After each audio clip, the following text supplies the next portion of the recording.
alhamdulillah Komisi 10 sudah mengakomodasi ya, mengakomodir harapan. Jangan bilang tuntutan guru. Harapan ya. Guru, karena guru ini luar biasa ya. Saya hadir di sini, kita semua hadir untuk memuliakan dan memberikan perlindungan kepada profesi guru kita.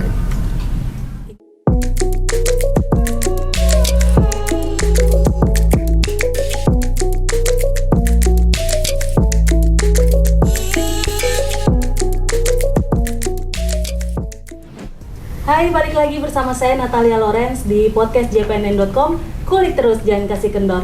Dan viewers, seperti yang viewers lihat saat ini, saya sedang berada di kantor Direktorat Jenderal Pendidikan Islam Kementerian Agama. Dan untuk hari ini kita bakal berbincang santai dengan Direktur Guru dan Tenaga Kependidikan Madrasah Bapak Muhammad Zain.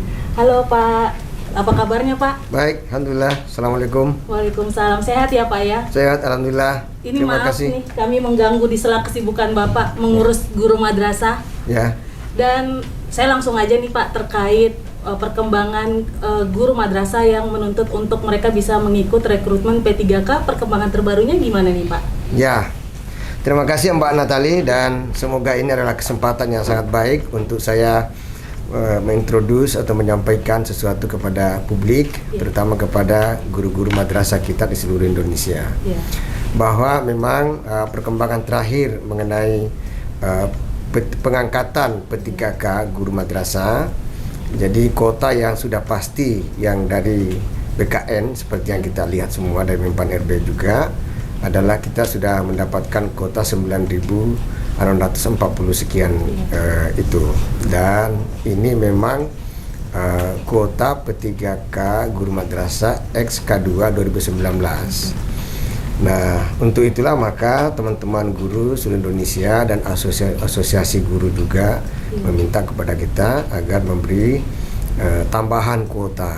Jadi yang itu adalah tambahan kuota karena ternyata memang guru-guru kita di Kementerian Agama Republik Indonesia, postur guru-guru kita ada dua. Jadi ada guru yang PNS, itu ada sekitar 16-17%, dan ada guru yang non PNS atau honorer, itu yang banyak 84%. Jadi dari 750.000 guru itu hanya 9.000 kuota ini. Tentu ini masih sangat sedikit dari kebutuhan kita.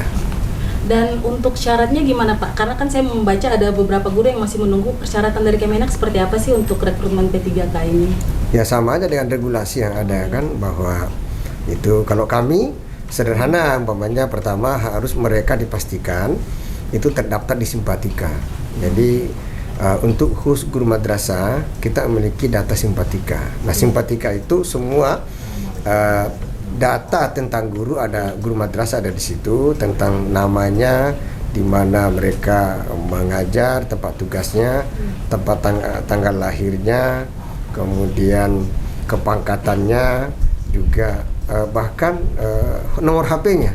Sampai semua lengkap ya data-data mereka itu ya Pak, dokumennya. Ya, ini kan dari Kemendikbud sudah pernah menyiapkan bimbel untuk honorer K2 yang akan ikut rekrutmen. Kalau dari Direktorat Jenderal Pendidikan Agama juga ada semacam bimbel untuk guru madrasah ini Pak, untuk mereka mempersiapkan diri mengikuti rekrutmen. Kita saya fokus untuk mendapatkan kuota dulu.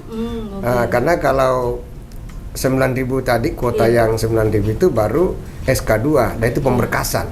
Diharapkan dari Biro Kepegawaian dan dari Kanwil, di situ ada Kepala Bidang Pendidikan Madrasah, itu sudah terkonek, dan Pak Sekjen kemarin sudah memberikan kuota itu sudah terdistribusi kepada masing-masing Kakanwil di provinsi masing-masing, sudah ada semua, dan berapa kuota masing-masing itu sudah ada semua. Dan ini kan masalah soal guru madrasah yang ingin diangkat ini kan sebenarnya sudah lama ya Pak ya. Bapak sudah pernah mendengar curhat mereka langsung, mungkin mereka datang ke sini dan curhat bagaimana pekerjaan mereka selama ini, gimana Pak? Ya, mereka itu banyak cara, guru itu kan orang-orang pendidik ya. Jadi mereka itu dalam berjuang dengan berbagai cara. Ada yang langsung memberi surat itu bisa langsung ke Menteri, Gus Menteri, ke Pak Dirjen Pendidikan Islam, juga ke saya langsung. Kemudian mereka juga datang ke DPR untuk berjuang menyampaikan aspirasi.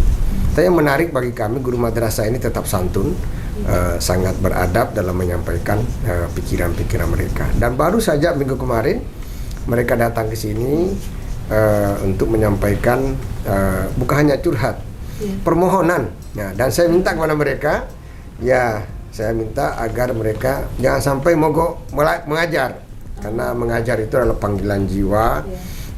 Itu sangat penting, dan karena itu mereka mendidik anak bangsa kita.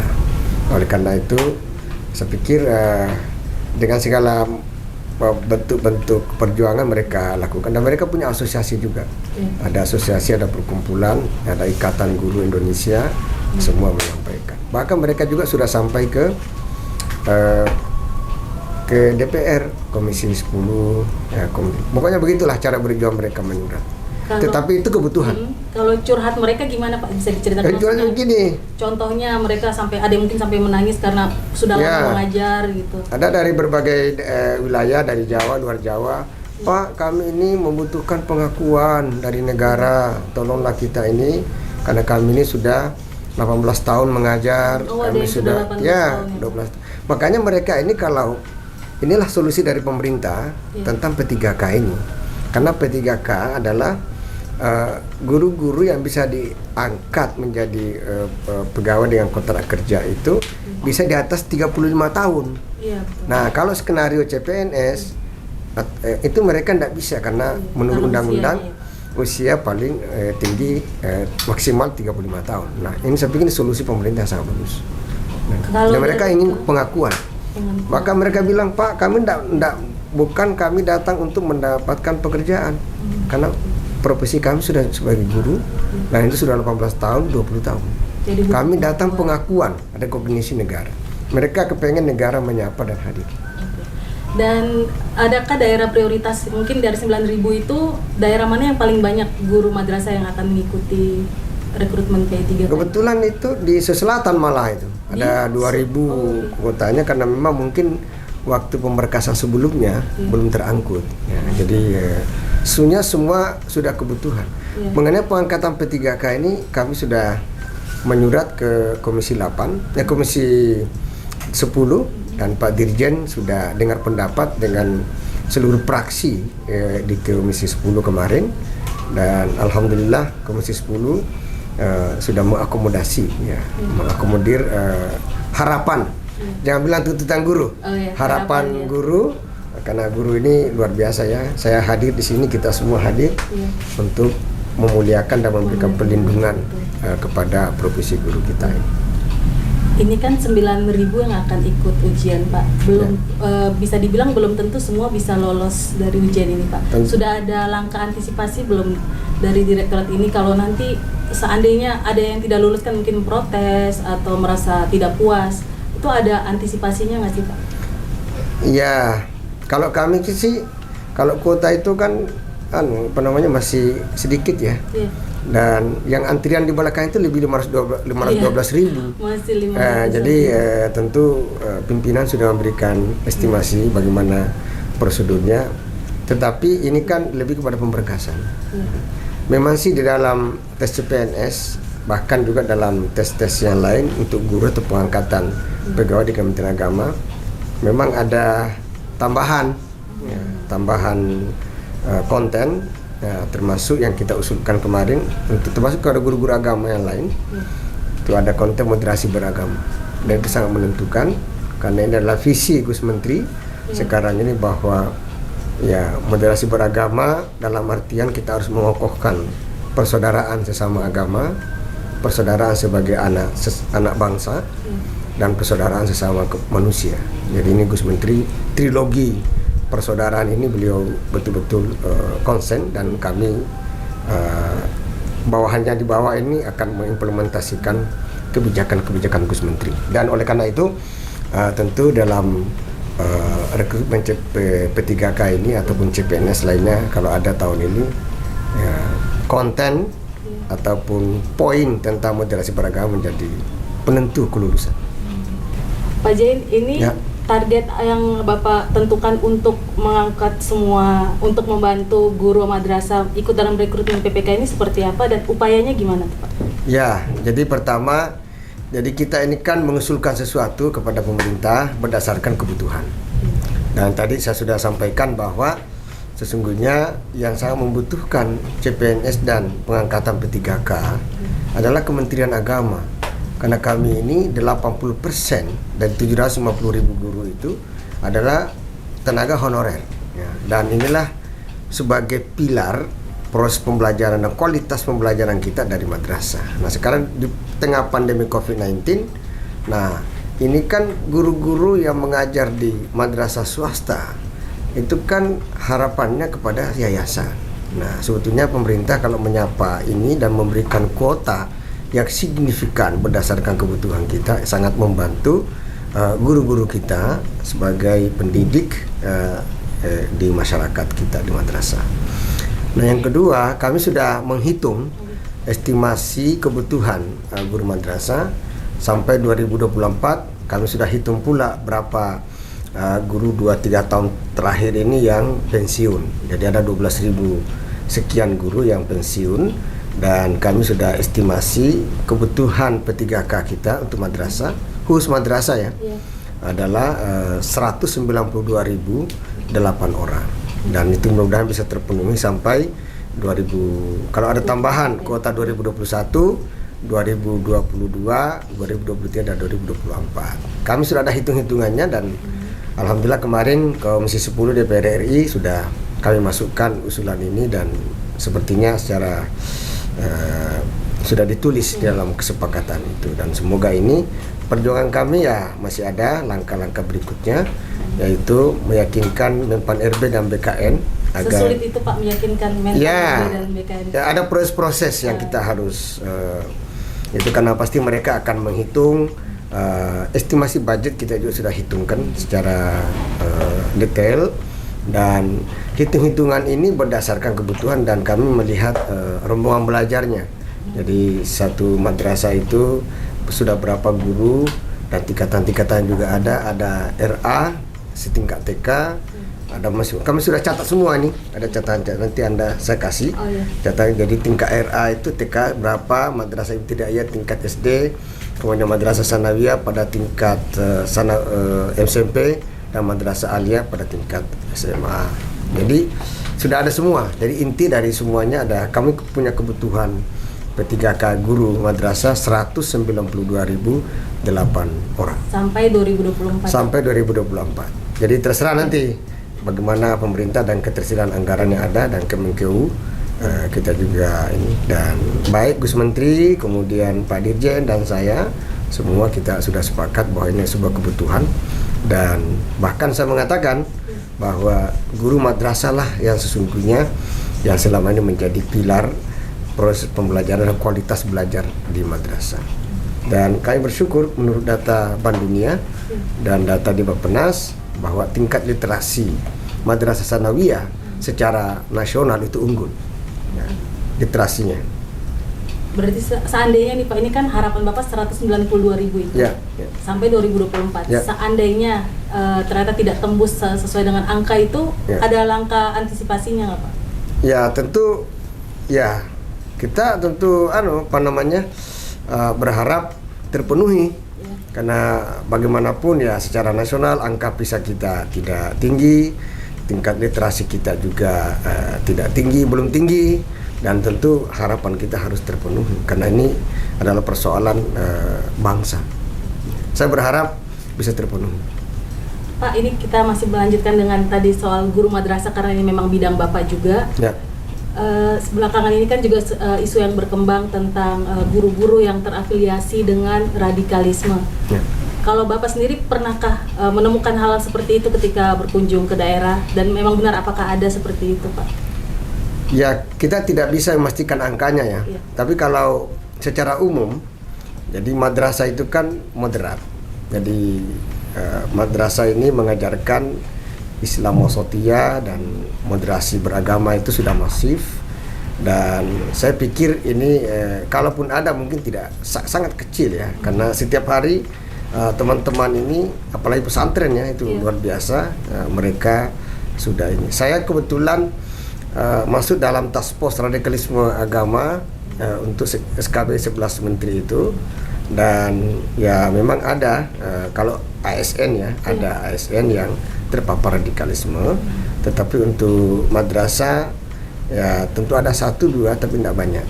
Dan ini perlu kita antisipasi. Oleh karena itu Direktorat Jenderal Pendis itu sudah mengeluarkan buku saku moderasi beragama, dan kita juga di sini ada Pokja moderasi beragama. Di sini juga di GTK kita juga mengantisipasi task force dari moderasi beragama. Dan di saya ini ya tentu ada ya, di saya ini ada hasil riset yang sudah di launching, jadi bahwa memang radikalisme itu pengaruhnya itu sudah ke bawah-bawah. Jadi selama ini kan orang berpikir pada tingkat perguruan tinggi atau madrasah. Nah, saya baca riset ini pada tingkat RA itu juga sudah ada. Sudah sampai di sana. Ya, sudah sampai ke sana, tapi kan jumlahnya kecil sekali. Ya, meskipun sangat kecil, kita antisipasi dan semoga ini hal-hal seperti ini semakin hari ke depannya semakin baik, karena saya lihat Gus Menteri, Gus Yakut luar biasa, beliau mendeklar trilogi persaudaraan itu, dan itu sudah ke bawah-bawah diimplementasikan. Semuanya persaudaraan sesama agama, pemeluk agama, kita harus membangun persaudaraan sesama anak-anak bangsa. Siapapun yang berdiri dan hidup di tanah Indonesia adalah saudara kita. Dan yang ketiga adalah persaudaraan sama manusia. Siapapun dia, kalau membutuhkan pertolongan, ya kita harus tolong tanpa melihat KTP-nya agamanya apa. Karena pasti kalau ada orang tidak seagama, pastilah dia bersaudara sebagai sesama manusia. Nah, itu sudah sangat strong, sudah sangat kuat pesan Gus Menteri itu. Dan semoga saja seluruh guru-guru madrasah itu tetap terjaga cara beragamanya yang moderat. Dan kami dalam penerimaan CPNS di Kementerian Agama itu salah satu komponen yang ditanyakan adalah kita harus mendeteksi orang ini apakah dia sudah terpapar radikalisme atau intoleran, atau orang ini memiliki paham keagamaan yang wasatiyah, paham keagamaan yang moderat. Kami pastikan itu. Oleh karena itu 2-3 tahun terakhir saya kemarin kemudian Man-IC kita seleksi ketua-ketua asramanya, guru-guru yang mendaftar, itu komponen sangat penting. Dan ini sudah menjadi kesepakatan semua di kementerian dan semua agama, ya, baik Islam, Kristen, Katolik dan sebagainya. Karena radikalisme ini kan bukan agama sesungguhnya. Ini adalah faktor universal. Kalau penyebabnya tuh biasanya apa ya Pak Guru sampai bisa terpapar seperti itu Pak, radikalisme? Ya, banyak sekali. Bisa karena buku-buku yang dibaca, bisa juga karena teman, karena ini adalah jaringannya sangat international networking. Bisa juga karena ya itu tadi melihat media sosial.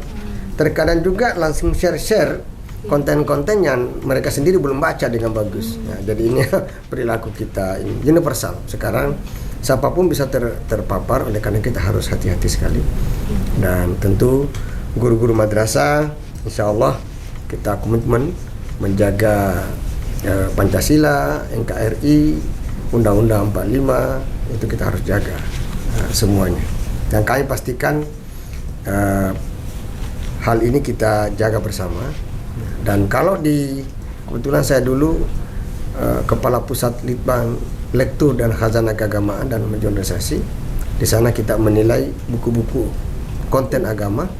Dari semua buku-buku pendidikan agama yang memiliki konten agama, baik yang diterbitkan Kementerian Agama, masyarakat maupun Kemendikbud, sudah disensor oleh Badan Litbang dan Diklat Kementerian Agama.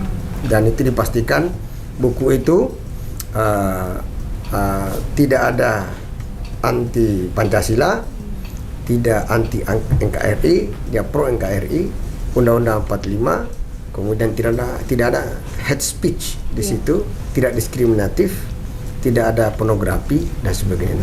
Jadi kita harus pastikan. Jadi kalau sewaktu saya masih Kepala Pusat Litbang Lektur, semua buku-buku itu sudah ada, gitu ya, diteliti dan dikasih semacam buku ini sudah boleh didistribusikan kepada masyarakat karena sudah tidak mengandung anti Pancasila, undang-undang, NKRI dan sebagainya.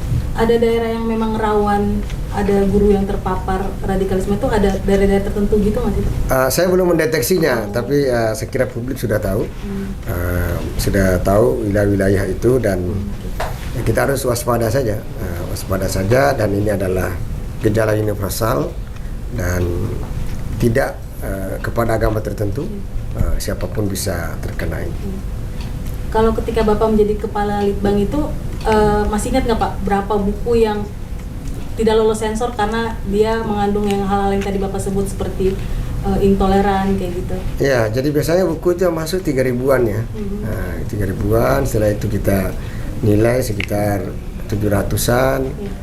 Setelah itu ada beberapa yang kita tidak loloskan. Jumlahnya saya tidak hafal, tetapi konten-kontennya ya cukup itu juga ya mengejutkan. Umpamanya di situ sulit bekerja sama dengan orang yang berbeda agama. Kemudian ada ini yang lama ya, yang lama umpamanya orang yang musyrik boleh dibunuh. Itu kan keras sekali. Ya, jadi sekarang kita sudah antisipasi. Kementerian Agama, Direktorat Jenderal Pendidikan Islam sudah mengantisipasi menulis buku 155 buku ya memiliki konten agama dan sebagainya, dan paham-paham itu sudah diluruskan. Dan buku terjemahan juga, Mbak. Jadi terjemahan dari luar negeri kita sudah cek, kita cek buku-buku terjemahan itu. Dan alhamdulillah semua agama sama. Jadi gejala-gejala itu sama. Jadi gejala universal. Ini kan masih berlanjut soal ada berapa paham yang salah tadi ya Pak, yang tadi Bapak sebutkan. Mungkin Bapak bisa kasih tanggapan sedikit soal kejadian bom yang terjadi di Makassar kemarin Pak? Oh iya. Jadi sebetulnya bagi saya memang siapapun kita harus mengakhiri cara beragama yang lugu, the end of innocence. Jadi cara beragama yang lugu itu ya mau masuk surga jalan pintas ya, dan sebagainya.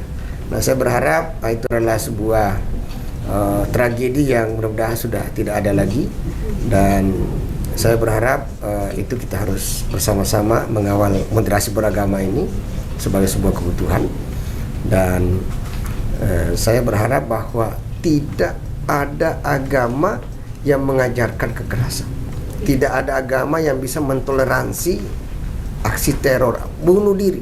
Semua agama itu mengajarkan kebaikan, mengajarkan kebenaran, mengajarkan damai, mengajarkan kasih sayang. Kalau ada orang berpendapat atau berperilaku tidak kasih sayang, tidak berkeadilan, diskriminatif atas nama apapun, itu tidak bisa dibenarkan.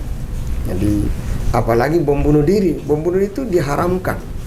Bahkan kalau kita lihat media sosial, hampir seluruh tokoh agama itu mengutuk keras kejadian seperti itu. Apapun alasannya, bahkan dalam Al-Quran itu disebutkan barang siapa yang membunuh satu jiwa manusia itu seperti menghilangkan seluruh manusia.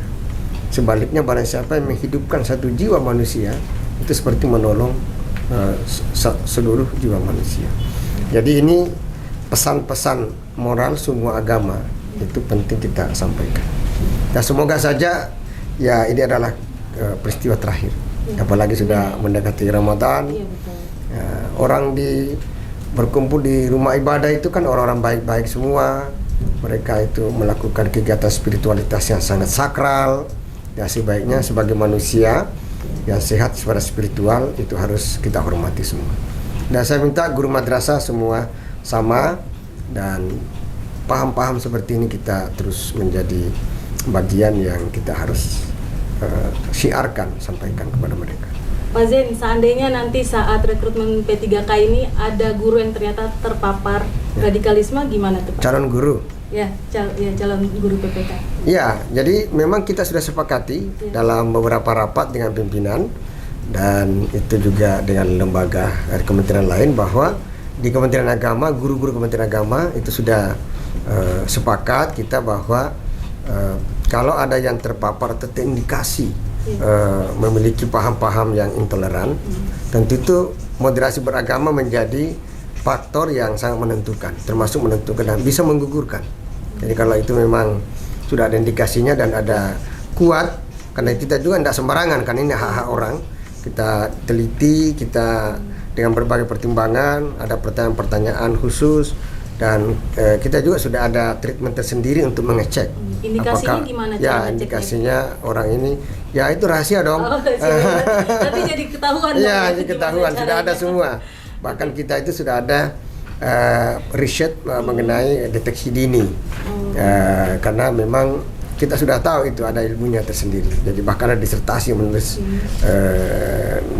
nurturing bagaimana orang itu ciri-cirinya ketahuan, dan itu ada depth interview. Jadi kita tidak hanya tidak bisa karena ini hak orang. Jadi di samping mereka tertulis juga ada depth interview. Depth interview itulah kita mengirim pakar yang ahli di bidangnya untuk mengecek langsung. Jadi tidak boleh harus banyak faktor, karena kalau kita menggugurkan orang itu kan hak-hak orang harus kita jadi betul-betul apa yang kita putuskan benar adanya. Berarti 9.000 orang itu akan menjalani itu tadi semua, deteksi ya, Pak ya? Ada depth interview. Berarti mereka harus berhati-hati nih, kan mereka nggak tahu ini kan, dan akan yang wawancara gimana gitu kan. Dan yang menguji itu juga lebih pintar. Iya, jadi dia bisa punya treatment tersendiri, langkah-langkah tersendiri, dan itu bisa deteksi. Dan Pak Zain, terkait langkah Bapak untuk menangkal radikalisme ini seperti apa sih Pak?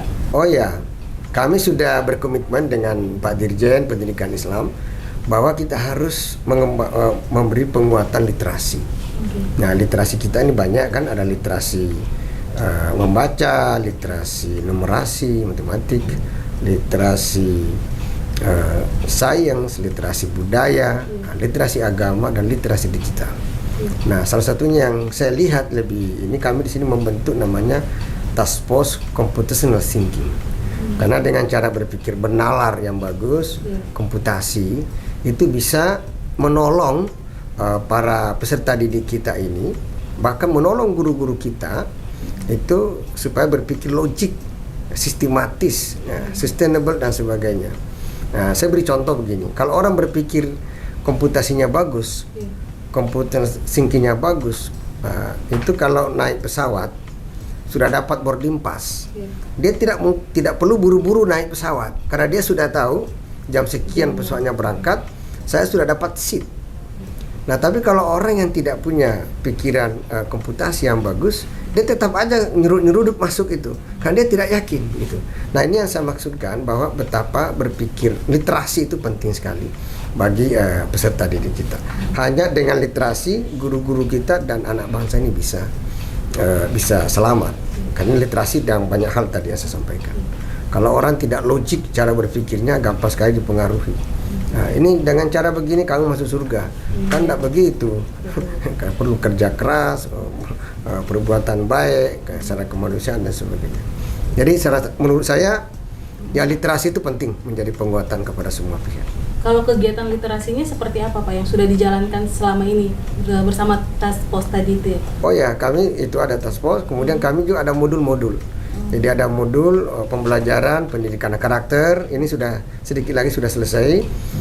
Kemudian semua modul pembelajaran mata pelajaran fikih, hukum Islam, kemudian sejarah kebudayaan Islam, Quran, hadis, sudah ada semua modul-modulnya yang menggampangkan guru untuk mengajarkan moderasi beragama di situ. Sudah ada.